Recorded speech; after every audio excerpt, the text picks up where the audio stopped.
Welcome to the Airbnb Roadmap, the podcast designed to navigate you through the entire journey of short-term rental success. Whether you're just starting out or ready to take your hosting game to the next level. My husband and I became super hosts within just months of launching our first Airbnb and have proudly kept that title ever since. With over 350 reviews and an overall 4.95 star ratings, we picked up a hack or two I'm excited to share with you. In each episode, I break down the strategies, insights, and industry secrets that set profitable short-term rentals apart. From choosing the right property, understanding local regulations, and obtaining your listing to go beyond just the basics. I'm here to share everything you need to succeed. So if you're ready to map out your path to Airbnb success and unlock the full potential of short-term rentals, join me on the Airbnb Roadmap. Your journey starts here. Hey, welcome to another episode of the Airbnb Roadmap. Today I have a special guest, Julia, and I am being very selfish on this podcast. I'm not going to lie, because this is going to be all about being a first-time mom and first-time investor. Don't know if you guys realize this already, but I am, well, by the time that this airs, I will probably already be giving birth. But right now I am 3 weeks before, I have 3 weeks to go. Let's just say that. And I'm going to use Julia to my advantage to learn all the things, because I don't know anything about motherhood or anything like that. So let's just kind of get into it. How's it going? Hi. Good. Hi. Good. Overall good. Obviously lacking sleep, as comes with motherhood. Oh, yes. Do you want to tell us a little bit about yourself, like what you do and all that good jazz? Sure. Yeah. So my name is Julia. I gave birth to my beautiful baby girl about 7.5 months ago. I am a licensed clinical social worker, and I work as a part-time as a psychotherapist.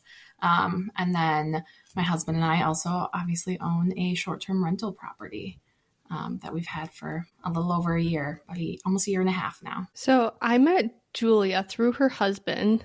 Her husband's name is Clinton, and we had an amazing job together. We say that with sarcasm because we were both in absolute hell, but it's also one of those jobs that you look back and you're like, I actually learned a lot from that job, because we learned what not to do. For sure. And that's literally how I met Julia, was through her husband. Her husband and I went through the trenches together, and then they ended up buying a short-term rental, which is super exciting. So what kind of got you into short-term rentals? What actually make you say I want one? Yeah, I think it was definitely my husband Clinton that was at the forefront of that. He has a strong background in hospitality management, and went to school for that back in South Africa, and had really wanted to use his strengths in that here. So he had gotten really inspired, had done a ton of research, obviously had seen Brittany, kind of doing that as well, which I think had inspired him too. So he was definitely at the forefront, and I was like, okay, I'll be the supportive wife and we'll do this. And I was definitely a lot more nervous about it than he was. But as we kept talking and exploring it, I got more and more excited about the idea, and also just wanting to start to build something for ourselves and start to build something together and for our future. That's exciting. I didn't know that he went to school for that stuff. Yeah, he did. Yeah. Wow. Okay. So normal investors usually buy their family home and then invest, but you guys are kind of doing the opposite. So what made you guys want to do that? Yeah, definitely. So we've had kind of a journey with our housing situation, and, we had wanted to buy our own first residence, back in 2021. Actually, we worked with Brittany. We actually had an accepted offer, and then things just kind of fell through and didn't work out. And we felt a little discouraged at that time, and we're like, okay, maybe it's just not our time. And since then, we've been toying with this, we really want a house. We really want to start, we really want to purchase property and have, real estate, but feeling we didn't know exactly where we wanted to be at, and, feeling we didn't want to settle, and things we were coming across just weren't what we wanted or weren't, right for us. And so we were like, okay, if we're not in the position and ready to commit to our own home, we want to commit to a short-term rental property, something that will start building us equity. And so that was kind of how we came across that decision. And I mean, we didn't go into it light-handedly. Like we thought long and hard, and we were definitely nervous of like, oh my gosh, like, is this going to set us back from our own house? And, how could this impact us? And like looking back, I don't regret it at all. But we kind of just went for it and we're like, you know what, we'll figure it out.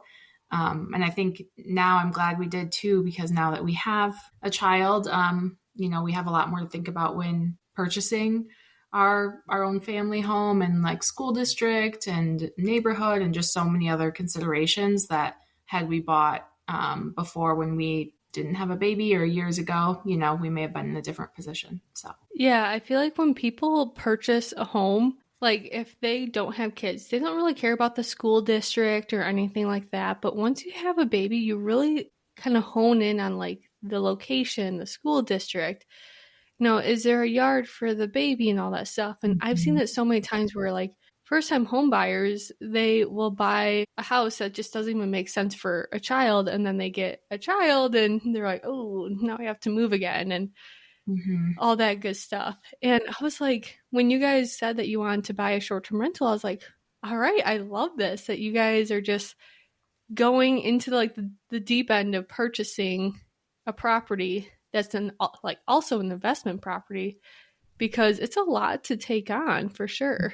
Did you know that you were pregnant before you guys put the offer in, or how did that look? We did not. So that, it was kind of crazy. We had gone and seen the property in, I think it was like October of 2023 with Brittany. And then I think we put our offer in, I don't know, it was end of October, early November. We closed on it December 1st. And then, funny story, I was at the property meeting with the person that was installing our Wi-Fi. And I was like really not feeling good.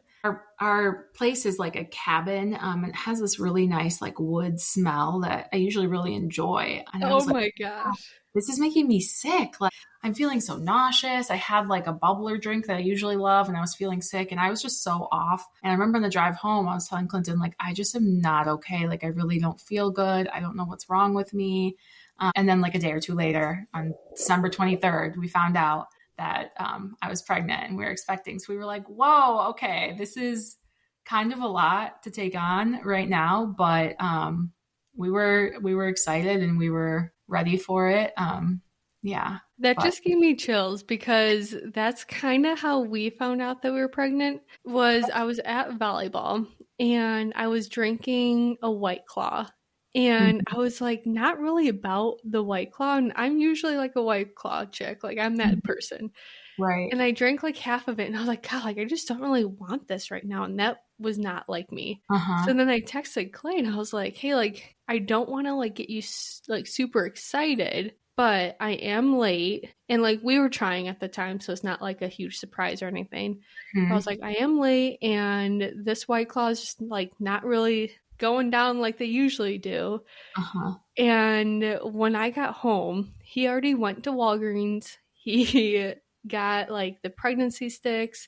He got me a Gatorade. He did all the dishes. So when I got home, like all this stuff was on our kitchen island. And he was like, I just want to be like stress free for you. If you can't pee, like here's a Gatorade and all this stuff. And I was like, what's going on? And he was like, go take the test. I'm like, okay. But right when it like said that it was positive, I was like, my life was like, oh my God, like what do I do now? Like, do I call the doctor? Do I, just like sleep? Like, what do I do? And it was a very like awesome moment, but also terrifying. Yes, I agree. It's very, I don't know, it's intense, because it's like, even if it's something you want, when it's there, it's like, okay, but what do I do now? Like, no one trained me for this. How am I supposed to handle this?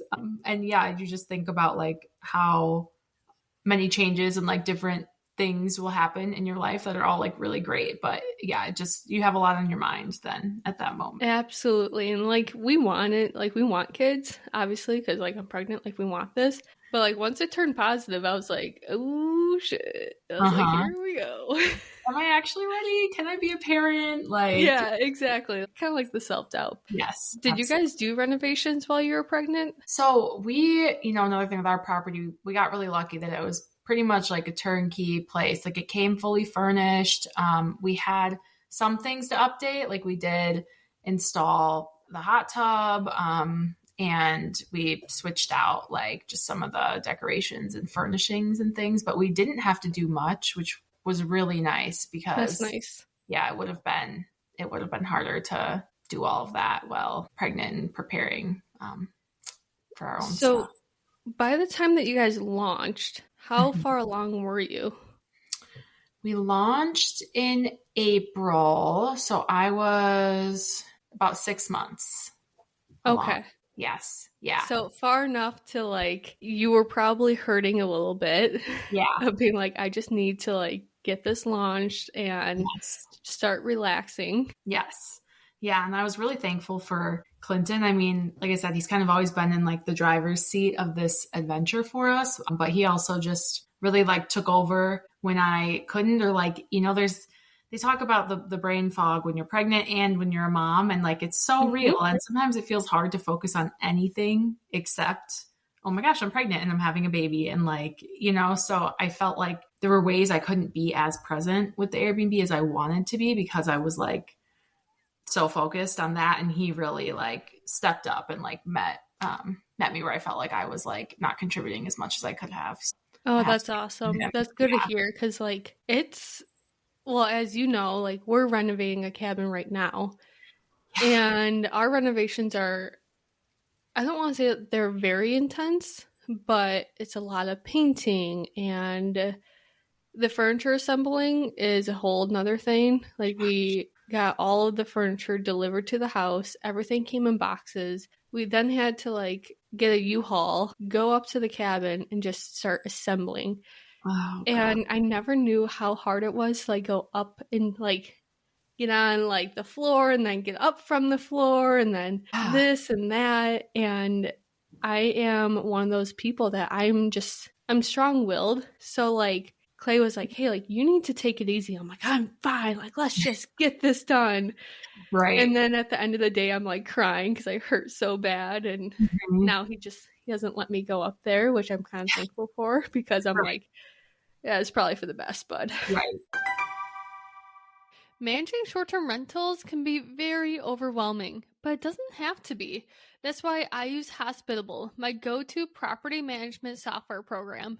This is a very powerful automation tool. Hospitable has transformed how I manage my properties, freeing up my times, and I only spend about 15 to 30 minutes a week managing all of my properties. Hospitable automates 90% of guest communication, syncs your calendars across all the platforms like Airbnb and Vrbo, and even coordinates with your team. It's everything you need to simplify your hosting experience and focus on growing your business. And here's the best part. When you sign up using my link in the show notes, you'll receive $30 off your first invoice. Every cent counts when it comes to investing. It's my way of helping you get started with a tool that has truly changed the game for me. Ready to save time and elevate your hosting? Click the link in the show notes to claim your discount and get started with Hospitable today.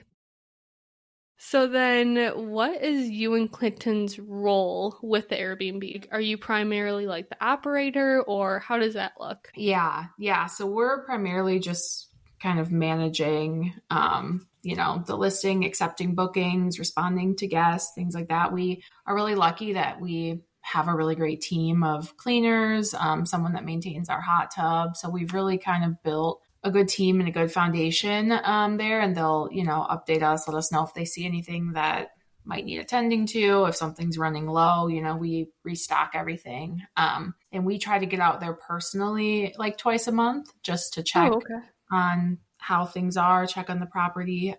But the frequency of us going out there kind of ebbs and flows, just depending on how things are going. And it definitely was less when Nyla, our daughter, was first born. But yeah, we're more so just kind of managing the property and really thankful for the team that we have that helps us maintain it. So a couple questions from that one is just you, not Clinton, do you respond to guests? Like, is there like one of you guys that just like primarily responds to guests, or do you guys kind of go back and forth? We kind of both do, but it's primarily Clinton that, has the primary, most of the interactions with the guests. But obviously if I know that he's busy or he's at work and, I'm at home or something like that, then I will. But he kind of takes the lead and I step in as needed. Oh, okay, gotcha. And then my second question to that is the hot tub. People struggle so much with hot tubs, and I don't blame them. Like, honestly, hot tubs scare me a lot because I just think about like all the bad things that can happen with the hot tub. So is your cleaner cleaning the hot tub, or is there like another person? And like, how does the chemicals work? And give me all the info with that. Oh my gosh. Yeah, the hot tub was a journey, not gonna lie. I mean, first, like it was kind of one of those things where we're like, oh, hot tub would be nice. Let's buy one. And then we bought a hot tub and we're like, hey, what do we do with it now?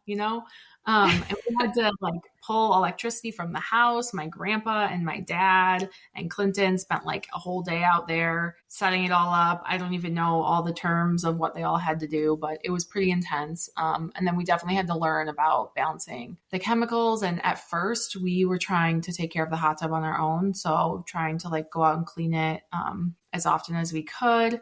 And we were like, this is just not sustainable. So we have someone separate from our cleaners that comes and maintains the hot tub, and he comes after every stay and then adds any chemicals that need to be added, or if the hot tub needs to be drained and refilled, he'll do it, or he'll let us know. And if we can, we'll go out there and drain it and refill it. So he kind of just keeps an eye, but our cleaners also check the hot tub every time and send us a picture so we know how things are working, which is really helpful because then we know if, because we have had times where like, we're like, how did it get like this? Like, it's like, Yep. It was so clean. People came for a few nights. Like, I don't understand how we got here. But everyone's really, like I said, our hot tub guy's very reliable and can, get over day of if we need, or someone from his team can. And with our cleaners being really good at communicating and letting us know how things are looking, it's worked out. But it's definitely not just like an easy addition. Like, it definitely takes like a lot set of work. it and forget it type of thing. Yeah, exactly. But I mean, I do think that it is a lot of the draw with our property, or like a great addition. And a lot of people really, really enjoy it and book because they're looking forward to using the hot tub. So I think it's a great amenity to add, but there's work. There's work that gets into it. Yeah, 100%. Like where your cabin's at, and like there's a lot of other short-term rentals around your cabin, but you guys are like maybe 4 or 5 other places that have a hot tub. Like there's not that many, and that's totally your amenity that sets you apart from everyone else. Because truthfully, like if I was looking through all the cabins in that area and saw one with a hot tub, I'd be like, yep, that's it. Like this is the couple's getaway that I needed. And like I don't have a hot tub in my house, might as well, go rent one, which is an awesome amenity, because how Airbnb is kind of forming, and honestly already formed, is that if you don't have those like special amenities that set you apart, unfortunately your cabin's not going to like perform as well. So like in ours, we have like arcade games, Connect 4 on the wall. We have, just like kayaks and stuff like that, just to set us apart. And it's working. Whereas like if people just get like furniture from Goodwill or something, put it into the house, unfortunately like those cabins just aren't performing as well as they should be. Right. So yeah, absolutely. And I think, that's really true for us in our location, that like it is a location where people will go and spend time just to spend time. But also it's like you have to have something at the property that draws them to be there. Yeah. So I think the hot tub was a great. Yeah, what did you guys Google to find your hot tub guy? Our cleaner actually connected us with him because she cleans other short-term rental properties that had hot tubs. And so she actually gave us his contact because otherwise we really kind of didn't quite know where to start with that. And, she, with her license, can't clean the hot tub. Otherwise, I think that like that would have been a great addition for her, but which makes sense. Under her license, she can't. So I think that she's had to connect a few of her clients. And so we kind of just went with him and got really lucky off the bat. But I think his company is a pool cleaning service. So. Oh, okay. Mm-hmm. I didn't know that you need to have a license for that. I thought that you just kind of like did it, but that's good to know. Yeah, I didn't know either. I just know that, our cleaner was like, I'm not covered. I'm not covered to do that. And I was like, okay, fair. All right, cool. Thanks, man. Yeah. Or I guess woman, but, so with, Nala, she's born, like you guys are going through all the motions, lack of sleep, and like all the good first time mother experiences. How did you start managing the short-term rentals and juggling literally a newborn? Like, I feel like that would be so hectic and scary. Yeah, it definitely was intimidating, especially because like we had just launched in April of 2024, and then she was born in August of 2024. So we had a few months of kind of like getting in the flow, but we were still really new to this. So it was definitely challenging at times. I think that we're really like lucky that we have a really supportive family that has helped us out. And like we live about an hour and a half from our property. And my family lives about 45 minutes. So they're a bit closer. And so we've, really relied on our supports. Just like they say, like it takes a village to raise a baby. Like for us, it took a village to operate the Airbnb for a bit too. So our parents helped us out. And, we made connections with some of the people that lived around us too. Like we have neighbors that like keep an eye on our property for us and let us know if like they see anything out of sorts. And like we've had a time where like our door handle was loose and our neighbor was like, no worries, I'll run over and just like tighten it up for you, which is so nice. So nice. Like no one has that. Yeah, it's amazing. And I'm like, wow, you just saved us like 3 hours on the road for, having to go and just do something that simple. So I think that like being able to build a lot of community and connection has really helped us. And I recognize that like not everyone might have the level of support that we have.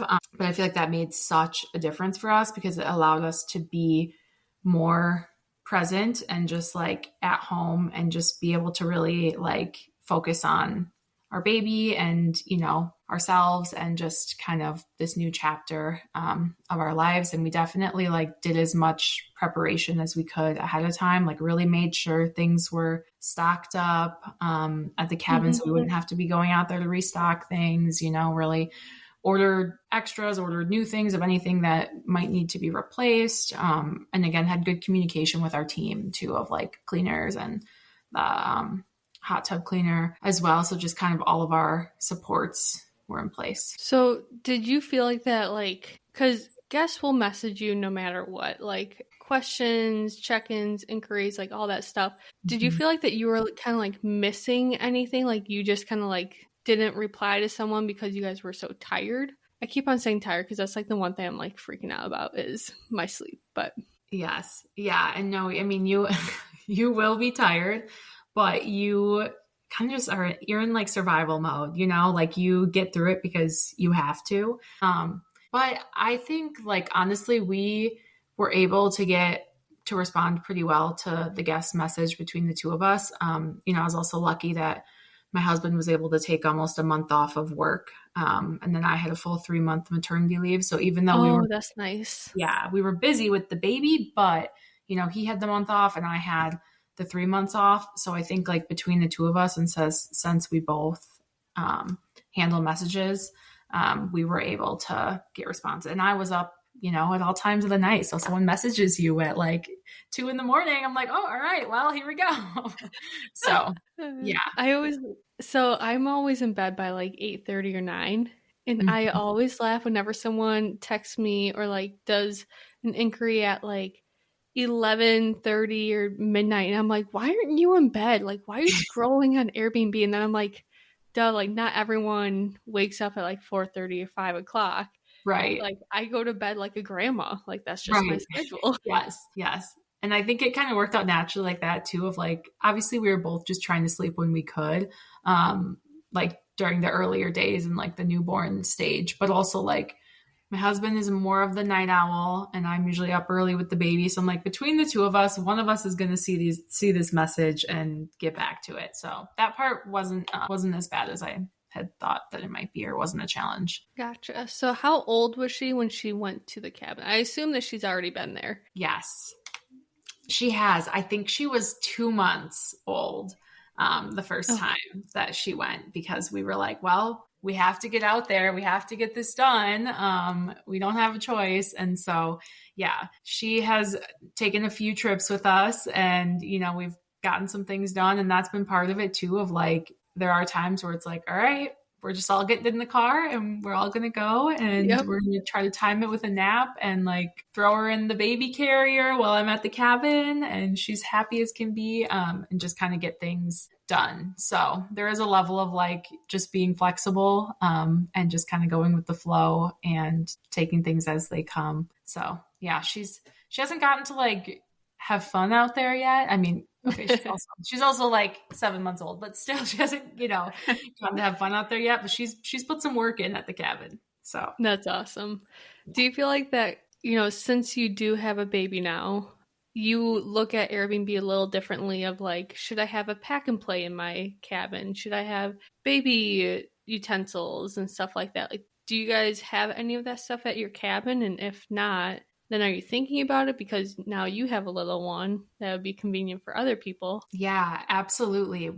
There are like a couple things we have, but I definitely we don't have a pack and play yet. And that's been on my like, okay, we need to get that. And I think it definitely has changed my perspective. I mean, even we went on a trip to San Diego when she was like about 5 months old, and like the place we were staying at had the pack and play and had all these nice like things for children, for baby. And I was like, wow, this is so amazing. Like so many things I didn't have to pack or worry about. And so I want to be able to provide that ease for others too. It's funny you say that because I was actually just like, oh my gosh, there's all these adorable little kid campfire chairs. And I was like, okay, well, I feel like I need those now too. Like everything is like, oh, I want like a kid's version. So I do think like, yeah, it's definitely changed my perspective on that. And I see that like how helpful that is for the guests. And it's definitely more additions that we want to make to our cabin to make it even more like family friendly. Yeah, I'm the same way. Like I never thought about having a pack and play at any of our cabins, to be honest. Mm-hmm. And when I was shopping for the new one, I went to Goodwill and like got some utensils and all that. And I saw like the little baby spoons and baby forks. I'm like, oh, the cabin needs this. And literally like a year ago, I would not have even like blinked an eye with that. Mm-hmm. And Clay is saying like, hey, like we need pack and play in all of our properties. We need baby gates and all this stuff. And I'm like, a year ago, not even like a second thought. Right. But now I'm like, okay, like when we do stay at our cabins, it's going to be nice to have like pack and play there, kid books, little spoons, forks, and all that stuff. Yeah. But it's funny how your perspective changes as life changes. Absolutely. Before I wanted to, advertise the bachelor and bachelorette parties at the cabins. Now I'm like multi-families, little babies. Right. Exactly. Yeah. Everything, I know it really shifts your perspective on everything, but in the best way. Yeah. So do you have any like the biggest struggle of being a first-time mom and first-time investor? Or is it just kind of like you guys are just killing it, which you guys are killing it, but any struggles at all? Yeah. I think like it just goes back to, and I think that a lot of women feel this way in their work, no matter what it is, of like, once you have a baby, it's like really hard to feel like you can fully put like your heart into anything else. It's like your heart is at home, your heart is in this human, and like so much of your focus and your attention and your day goes into that. And like sometimes it's hard to even like literally get in the shower and like make yourself dinner. And you're like, how am I gonna like run a short-term rental? So I think that like there was like times where it was like, oh my gosh, I just felt really like unfocused, and like again felt like I couldn't like contribute in the way that I would have wanted because my attention and like what I had in me and my energy was going to the baby. So I think that was the hardest part probably. But again, I think like being really fortunate for Clinton, my husband, and like the way that he like contributed extra.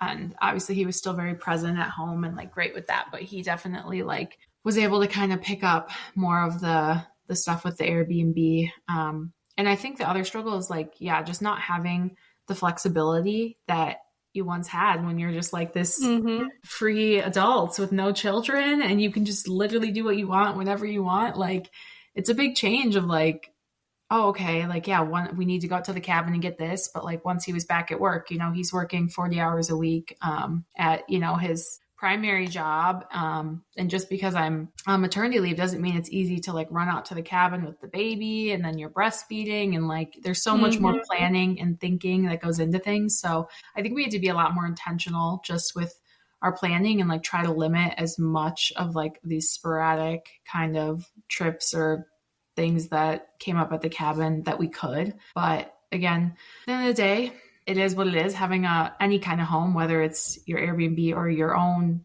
like property, you know that things just come up and things just happen and you just make it work the best you can. Absolutely. I have a client right now. Her and her husband, they want, you know, to purchase a short-term rental. They're first-time investors. They have 2 twin, I think 8-month olds, I think maybe 7. And I just give her so much grace because like I will send her a property. She doesn't reply back to me for a couple days. And I just do like a follow-up and she's like, oh, like my life is so chaotic with the, you know, the babies and all that stuff. And I was like, props to you for even thinking about investing right now because of how your life is. And like, she's just one of those people that I don't think that she lets her kids like get into the way of her wanting to invest. So I love that you guys, you know, you found out that you were pregnant after the offer and then, you know, you gave birth to Nala like 3 months after or 2 months or whatever. But like you guys were able to like ease into it. Whereas some people are like, I'm already in like the deep end. I'm in the weeds and I still want to invest. And I'm like, props to you because that is a lot of work. Absolutely. Yeah. And I agree. I think we were really fortunate in the way that like the timeline that things happened for us and that we were able to be up and running and that our property was like pretty much ready to go from the time we bought it.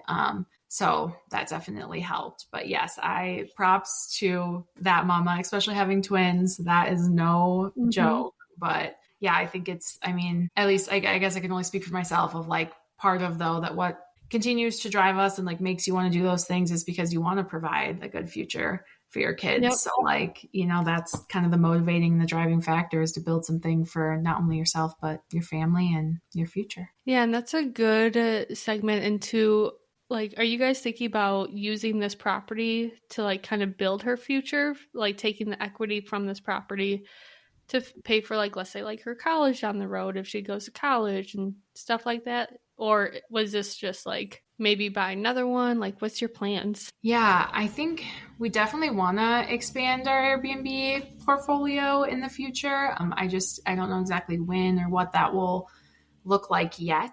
But I think it is definitely a possibility that we will use some of this equity to kind of propel her future, whatever path she takes. But it's also a possibility that this property could end up a place where like she creates a lot of memories and she ends up getting to spend a lot of time at or enjoy in the future. So I don't know exactly what it will look like, but I definitely want it to be something that benefits her in the end. Absolutely. As well. That's awesome. I love that. And last question, because I don't want to take too much of your time, but do you have any advice for, let's say, like first-time moms or just like first-time investors that you would love to share that like you learned from, or you're like, oh, like we did this and I would not do it? Anything like that? I think like in terms of actual Airbnb and like operating, and we had kind of touched on this a little bit earlier, but like a lot of it is in the little things. Like everything in your property, all the little things really matter so much more than you think they do. And like an example of that was like we had bought a new brand of toilet paper, didn't think much of it, put it at the cabin, right? And then we had 2 guests being like, we do not like this toilet paper. And that's something that seems so little, but like it really makes a difference. So it's like and just going out of your way to make the stay special and like be personable, because like every person that stays at your cabin is like, you know, great. And like, obviously we appreciate any person that chooses our place, but like going out of your way to make things special for the guests that you have and make your cabin stand out in some way, whether it's like it's their anniversary, so you leave out a bottle of wine or like some chocolates or a note or things like that. Just all the little things. We even had a guest that recently was like, oh, I noticed you guys don't have a casserole dish. Like that would be helpful. And I'm like, that's great. Like it's these little things, but they make a difference, because, you know, next time someone stays in Airbnb, they're like, wow, they even have this casserole dish. This is amazing. Yep. And just kind of creating like a kind of experience that people will want to return to. And I also think like if someone is debating going into getting a short-term rental and investment property, just knowing too that like as much as it can be passive, like there's a lot of work. Like, and I think like I don't regret it at all, but I think it's more work than we thought that it would be too. I mean, one, just owning a home, there's upkeep, there's maintenance, there's things that go into it. But I think that it was even more than what we had anticipated. And obviously some of that has subsided as we kind of got in the groove and like, you know, found our flow.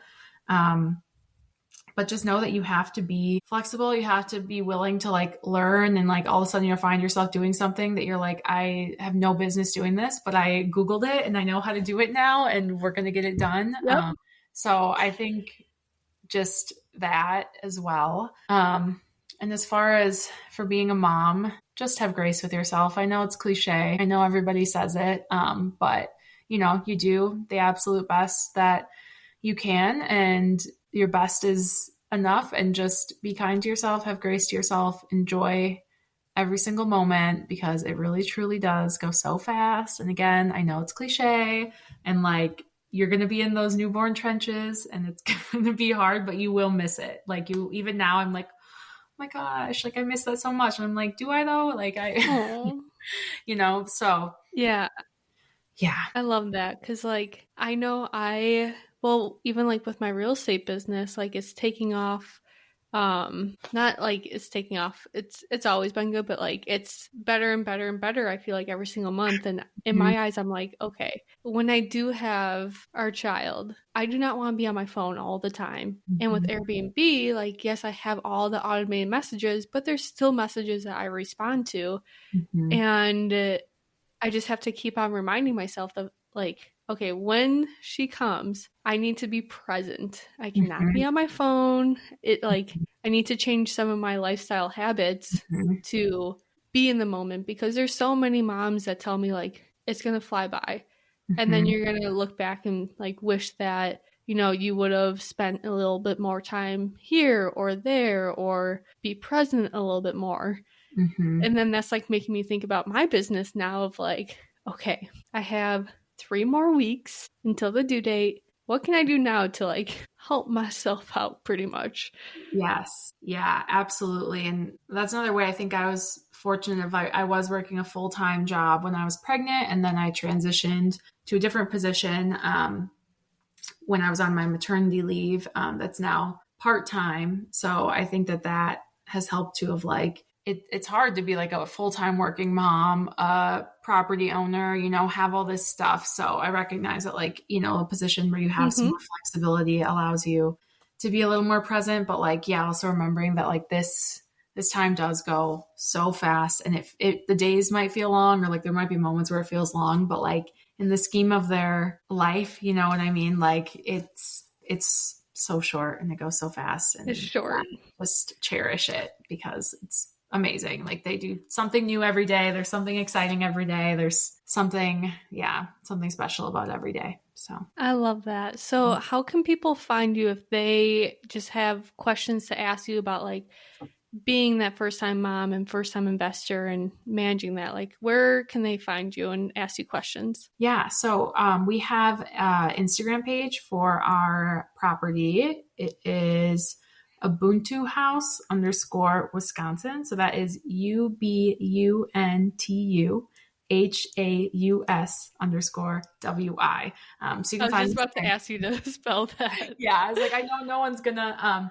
Yeah, so you can find us there on Instagram. Feel free to reach out to me. Check out our property. We get the name Ubuntu. It's South African in origin, since my husband is South African, and it basically is just the concept of like allowing people in your space and the sense of like community and being one and being connected. And so that's really what we try to kind of fulfill with our property as well. So that was where the name came from. I love that. I love that so much. Thank you. One of our, like, we try to come up with names for our cabins.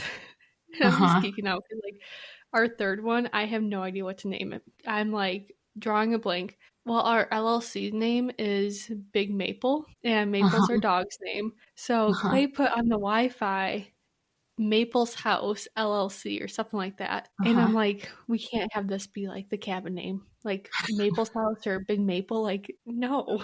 Yeah. So I'm still trying to figure out the name, but Like I what love you like want. the meaning of yours and all that stuff. I won't steal it, but Yeah. I'm thinking about other stuff now. Yeah. Well, if I brainstorm any ideas, I'll let you know. Yeah, just not Big Maple. Yeah. Okay. Anything but Big Maple. Got it.